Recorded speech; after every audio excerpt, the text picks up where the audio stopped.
Why is this needed now? Well, as I said before, there's this kind of AI, disruptions, but it's also opportunistic. It's very much of a reset.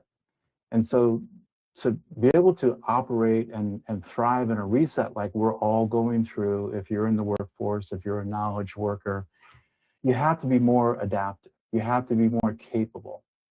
And that comes from connecting with the right people, learning new knowledge and skills, doing things that are hard, getting through them, learning, growing, and then applying that in your role or, wherever you need to apply it. Now, one person I want to call out that isn't on this call, but has been kind of influential in my work and with the reimagined Creatorbase is Brian Solis. In fact, his book, Mindshift, I read this book. I don't think Creatorbase would be where it's at today or where it's going if I had not read this book. I've worked with Brian in the past at ServiceNow. He's a thought leader, very much of a futurist. And in fact, I've talked to him about coming into a Co-Create Live event like this one in the near future, so stay tuned on that. But point being is, it's about shifting how we think about work. It's about shifting what work actually is while you're doing the work. What I want to do with the Creatorbase community and media organization is to help members like you and others to better manage your focus and time for growth. How many of you have been on LinkedIn and you see this amazing, great like prompt or tip or do this or do that? You do a screenshot and then it vanishes. Next thing you know, it was great when you saw it, but then it's no longer. Well, one of the things we're building in the Community Hub is a resource center, including we have a books we read section. We're curating and co-creating a curriculum, guided and virtual led, kind of like this, with some AI assistance.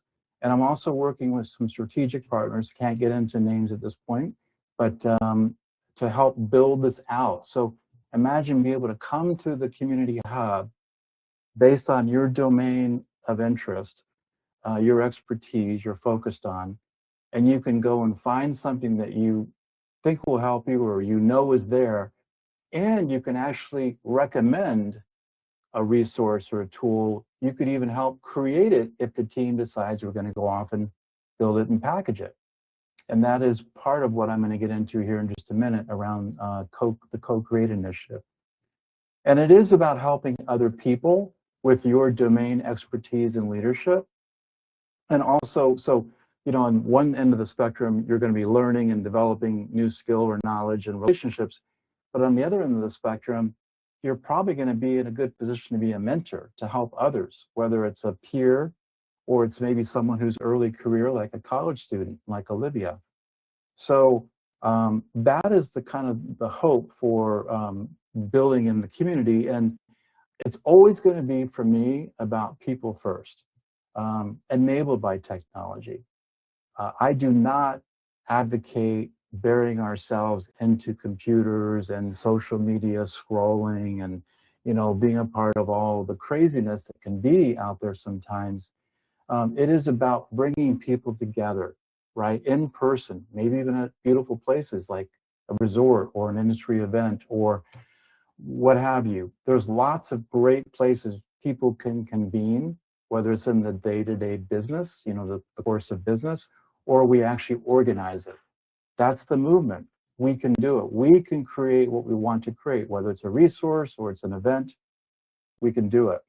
And it is about mobility and expanded relationships, about more capability, about more reach and impact for you and other members as a business domain leader.